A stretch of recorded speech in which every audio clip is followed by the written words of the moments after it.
Halo sahabat Selayon, kembali lagi bersama saya Selayon Channel.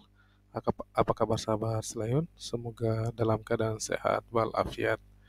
Kali ini kita akan melihat ada timeline bahwa Komite 1 DPD RI itu menginginkan semua honorer di 2025 itu menjadi ASN. Karena di dalam undang-undang itu semua sudah diatur honorer akan diangkat menjadi P3K tahap P3K paruh waktu maupun penuh waktu.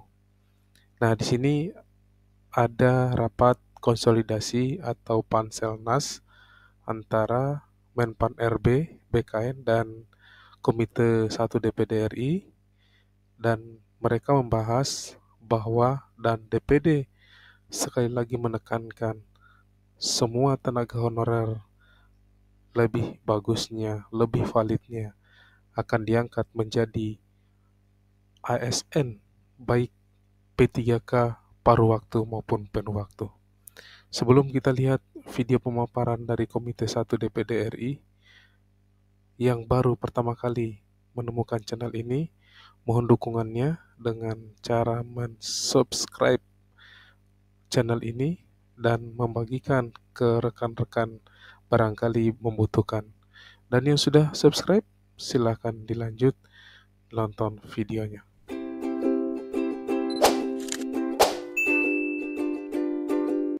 Ibu Menteri dan Kepala BKN yang saya hormati, salah satu isu utama yang dihadapi dalam reformasi birokrasi adalah penyelesaian tenaga honorer dan pegawai non-ASN. Pemerintah telah menyiapkan strategi melalui skema pegawai pemerintah dengan perjanjian kerja atau P3K, serta optimalisasi rekrutmen calon pegawai negeri sipil. Kebijakan ini diharapkan menciptakan pegawai profesional dan berkualitas, sejalan dengan efektivitas anggaran serta reformasi struktural birokrasi. Untuk memberikan kepastian hukum bagi tenaga non-ASN, diperlukan percepatan penerbitan peraturan turunan dari Undang-Undang ASN.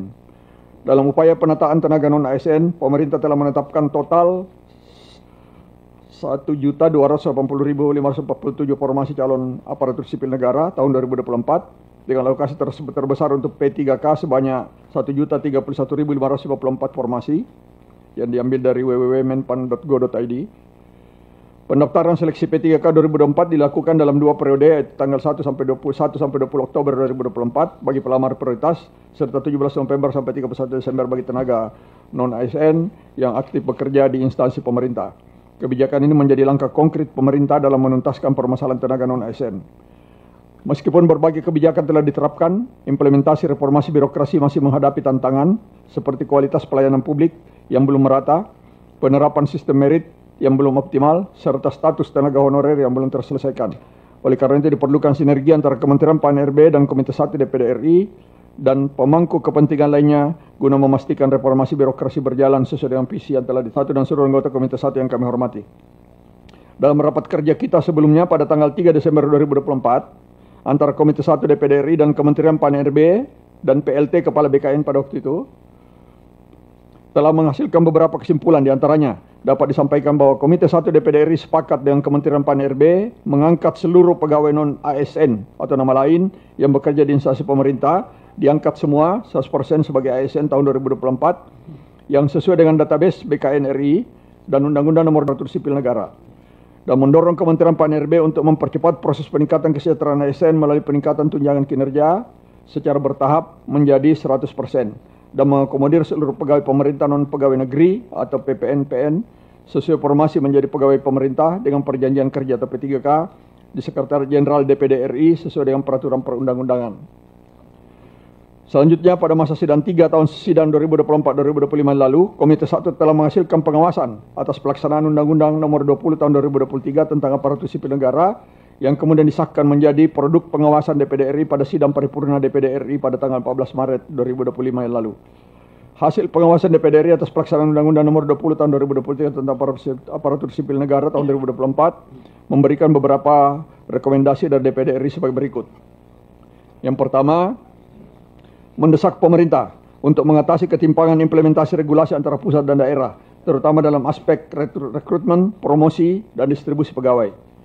Yang kedua, mendesak pemerintah melakukan review terkait penundaan pengangkatan calon aparatur sipil negara, baik pegawai negeri sipil maupun pegawai pemerintah dengan perjanjian kerja atau P3K tahun 2024, dan mengangkat seluruh pegawai non-ASN menjadi P3K secepatnya di tahun 2025 sesuai dengan jadwal yang telah ditetapkan sebelumnya.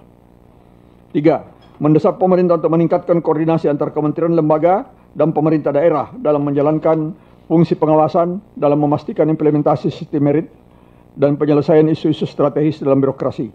Yang keempat, meminta pemerintah untuk menjaga keseimbangan distribusi ASN di seluruh daerah dengan memperhatikan kebutuhan masing-masing daerah. Yang kelima, meminta pemerintah untuk meningkatkan budaya hukum birokrasi dalam meningkatkan profesionalisme ASN, disiplin kerja, inovasi dalam pelayanan publik, dan percepatan digitalisasi dan reformasi birokrasi. Yang keenam, meminta pemerintah meninjau kembali alokasi pendanaan belanja pegawai yang membatasi 30%, sebagaimana Undang-Undang Nomor 1 Tahun 2022 tentang hubungan keuangan antara pemerintah pusat dan pemerintah daerah terkait pembatasan belanja untuk pegawai. Jadi Ibu Menteri ini juga kemarin, di samping kami mendesak Ibu Menteri dan Kepala BKN untuk menyelesaikan masalah ini, ya juga terus terang secara diam-diam ada kepala daerah juga yang menghubungi kami, ya mengenai besarnya beban yang harus mereka ipa, dan kalau ini dipaksakan Pak, ini akan melebihi 30% belanja pegawai kami. Ya, jadi ini barangkali ya Ibu Menteri dan Kepala BKN serta pimpinan dan anggota Komite 1 yang kami hormati. Perkembangan terbaru mengenai rekrutmen ASN dan P3K. Menteri Sekretaris Negara Prasetyo Hadi bersama Menteri Pendaya-gunaan Aparatur Negara dan Reformasi Birokrasi Ibu Rini Widiantini dalam konferensi pers bersama Jakarta 17 Maret 2025 mengumumkan percepatan pengangkatan ASN dan P3K yang sebelumnya direncanakan tertunda hingga 2026. Ya, kami ucapkan terima kasih ini Bu. Dalam konferensi pers 16 Maret 2020, pemerintah menegaskan bahwa pengangkatan CPNS akan diselesaikan paling lambat Juni 2025, sementara P3K pada Oktober 2025. Keputusan ini diambil setelah mempertimbangkan aspirasi masyarakat yang menolak penundaan. Pemerintah juga menegaskan bahwa penerimaan P3K 2024 akan menjadi kebijakan afirmasi terakhir. Ya, saya kira kita setuju ini. Dengan pengangkatan ASN ke depan dilakukan melalui rekrutmen normal berdasarkan kebutuhan yang telah dianalisis secara komprehensif. Keputusan ini diharapkan dapat segera diimplementasikan sesuai rencana. Selain itu, isu mengenai keberadaan personil TNI dan Polri yang aktif dalam jabatan sipil telah menimbulkan perdebatan di ruang publik beberapa waktu terakhir ini. Sejumlah pihak mengkhawatirkan adanya potensi terganggunya profesionalisme birokrasi. Oleh karena itu perlu kajian lebih lanjut mengenai regulasi dan implikasi kebijakan ini agar tetap sejalan dengan prinsip tata kelola pemerintahan yang baik. Jadi saya kira suara-suara dari DPD ini pun juga banyak yang khawatir akan kembalinya situasi Orde Baru yang lalu. Ya, mudah-mudahan ini tidak akan terjadi. Berdasarkan uraian yang kami sampaikan sebelumnya, Komite 1 DPD RI memandang perlu melaksanakan rapat kerja dengan Menteri Pendaya-gunaan Aparatur Negara dan Reformasi Birokrasi dan Kepala Badan Kepegawaian Negara Republik Indonesia untuk melihat sejauh mana pelaksanaan penataan tenaga honorer, pengangkatan penerimaan CASN tahun 2024, dan keberadaan personil TNI dan Polri aktif dalam jabatan sipil. Demikian pengantar dari kami.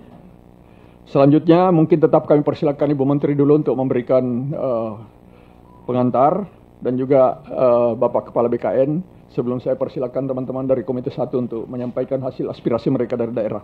Saya persilakan Ibu Menteri.